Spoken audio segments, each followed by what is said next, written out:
یا ایھا الذین آمنوا کتب علیکم القصاص فی القتلی، اہل ایمان تم پر لازم کر دیا گیا ہے مقتولوں کا بدلہ لینا۔ قتلہ قتیل کی جمع بھی ہے اور مقتول سے یہ مصدر بھی ہو سکتا ہے کہ تمہارے لیے یعنی اس معاملے میں سہل انگاری صحیح نہیں ہے۔ انسانی تمدن کی جڑ کٹتی ہے جب کسی معاشرے کے اندر انسان کا خون بہانا عام ہو جائے، تمدن کی جڑ کٹ جائے، تو قصاص تم پر واجب ہے۔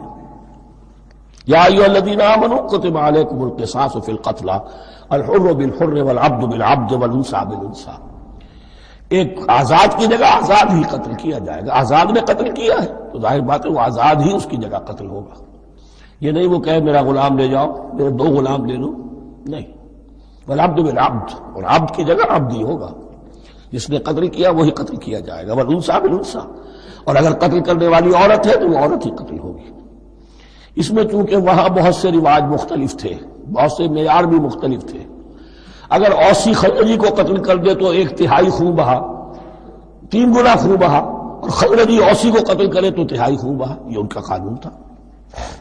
اسی طرح یہ کہ آزاد میں اور غلام میں فرق تھا، لیکن ہماری شریعت میں اگرچہ یہ طویل بڑا مضمون ہے اور اس میں کافی فقہا کے اقوال ہیں مختلف، لیکن امام ابو حنیفہ رحمۃ اللہ علیہ کا قول یہی ہے کہ تمام مسلمان آپس میں کفو ہیں، برابر ہیں، لہذا یہاں کوئی فرق نہیں کیا جائے گا قتل کے مقدمات میں۔ فمن عفی لہ من اخیہ شیء فاتباع بالمعروف واداء الیہ باحسان، پھر جس کو معاف کر دیا جائے کوئی شے اس کے بھائی کی جانب سے، یعنی جو مقتول ہے اس کے ورثاء اگر کہتے صاحب ہم اس کی جان بخشنے کو تیار ہیں، چاہے وہ خون بہا لے لیں یا ویسے ہی معاف کر دیں، تو جو بھی کچھ خون بہا طے ہوا ہو اداء الیہ باحسان فاتباع بالمعروف، تو اس کی پیروی کی جائے معروف طریقے پر اور ادائی کی جائے خوبصورتی کے ساتھ۔ ذالک تخفیف من ربکم ورحمہ، یہ تمہارے رب کی طرف سے تخفیف ہے، آسانی کی ہے اور رحمت ہے، اور اس کی رحمت ہونا بہت واضح ہے۔